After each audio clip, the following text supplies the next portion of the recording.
তোমরা কি এই রেসিপিটা দেখে বুঝতে পারছো যে কী রান্না করেছি? হ্যাঁ, আজকে একটা সুন্দর রেসিপি তোমাদের কাছে শেয়ার করব। সেটা হচ্ছে লোটে মাছের ঝুড়ি। তো যাই হোক, আজকে আমি রান্না করব লোটে মাছটাকে ঝুড়ো ঝুড়ো করে ভাজা করে রান্না করব। প্রথমেই লবণ হলুদ মাখিয়ে নিয়েছি, তারপর একটা কড়াইয়ের ভেতরে তেল গরম করতে দিয়ে কিছুটা পেঁয়াজ তাতে দিয়ে দিচ্ছি।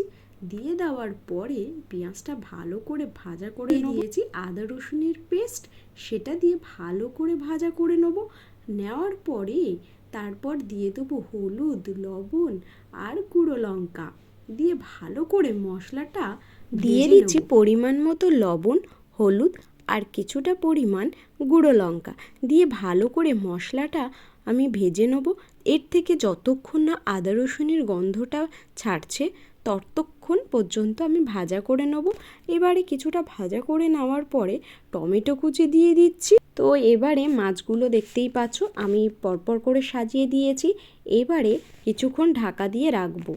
তারপর এটা আস্তে আস্তে করে খুন্তি দিয়ে আমি ভালো করে মাছগুলোকে ভেঙে ভেঙে মশলার সাথে দিয়ে ভালো করে ভাজা করে নেব। একটু কিছুক্ষণ ঢেকে ঢেকেই ভাজাটা করব, যাতে পরে আদা রসুনের গন্ধটা না বেরোয় খাওয়ার সময়। সেই কারণে অনেকক্ষণ ধরে কিন্তু এটাকে ভাজা করতে হবে, আর আমিও তাই অনেকক্ষণ ধরে ভাজা করে নিয়েছি। আর ফাইনালি আমার রেডি হয়ে গেছে লোটে মাছের ঝুড়ি।